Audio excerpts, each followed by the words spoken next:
So let's see, HIV is a plague of our times. Yep. First wasn't even recognized as a virus, and then it was. And we've been remarkably successful, actually. This is an area where science has served us really well. That's right. What's the story about how we discovered HIV and how we've gotten better control of it?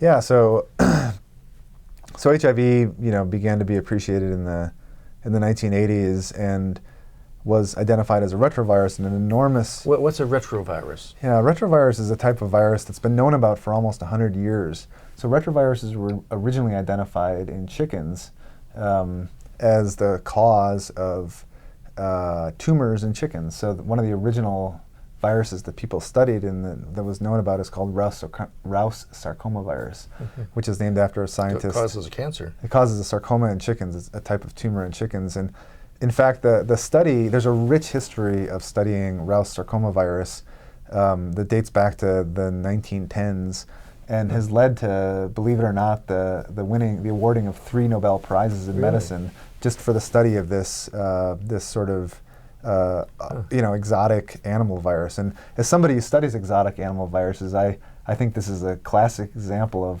of why it's important to do basic curiosity-driven research and sort of the serendipity of scientific discoveries that result from that. So a lot of funding agencies worldwide are saying, we want our medical scientists to do things that have practical applications. That's right. You're not in favor of all of that. I'm not. I mean, honestly, I think that some of the most transformative of discoveries that have transformed science and medicine have been accidents. And where would we be with HIV treatment now if people had only done practical things? That's right. And in fact, a lot of the reason that science was primed to respond to the HIV epidemic when it emerged in the 80s was because of this nearly century-long study of retroviruses in animals like chickens. Nice. So science and evolutionary science in particular has informed how we go about treating it. Could you say that again, please? How we go about treating HIV. Used to be people used just one drug. That's right. And it didn't turn out to be the best strategy. Yeah, so it's actually fairly interesting. The antivirals were developed against HIV. So antivirals are like antibiotics, but for viruses. That's right. So they're drugs, small molecules that block the ability of the virus to replicate itself. And so it didn't take long for medicine to develop drugs that blocked HIV. The problem is that as these drugs were used by doctors, what they found is that they would work initially, but then the virus would start being able to replicate again.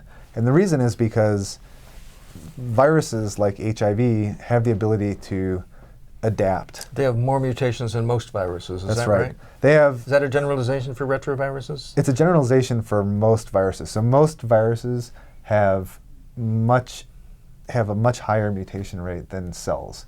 So cells have a very low mutation rate. They are very good at faithfully copying their genomes.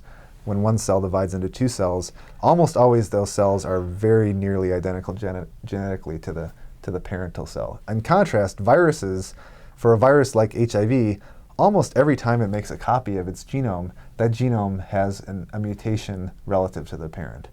So the error rate of viruses like RNA is basically fine-tuned so that every copy of the virus has a mutation, has a change in its genome relative to the parent. And so that would make it hard to make a vaccine if the virus is changing all the time. That's right, and that's for instance one of the reasons that we need a new influenza vaccine every year, is because influenza virus is very good at adapting and escaping the immune pressure that results from last year's vaccine. Let's go back to how many drugs you need to take at the same time to keep control of HIV. Yeah, so when doctors first started using what they called single drug therapies, so a drug that blocked HIV replication, they found that the virus would mutate and evolve resistance to that drug. So a virus would emerge in that same patient that was taking the drug that was no longer susceptible to that drug.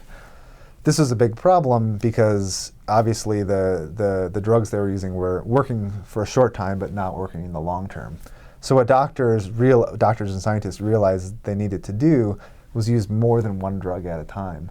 And they call this combination therapy. So you treat the viral infection with multiple drugs, say 2 or 3 drugs at the same time, and the likelihood that a virus would evolve resistance to one of those drugs is high, but the likelihood that a single virus would evolve resistance to all three of those drugs at one time is very, very low.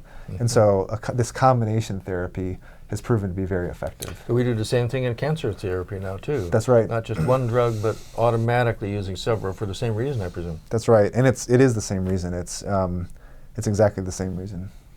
How about for antibiotics? Do we use triple drug therapy routinely for antibiotic? And That's a good question. I don't know. Do you know? I think not enough. I think Yeah. it's an opportunity. Yeah, I actually am not that familiar with antibiotic treatment regimens. I guess when my daughters get antibiotics, it's one antibiotic for their ear infections. Right, as if that worked.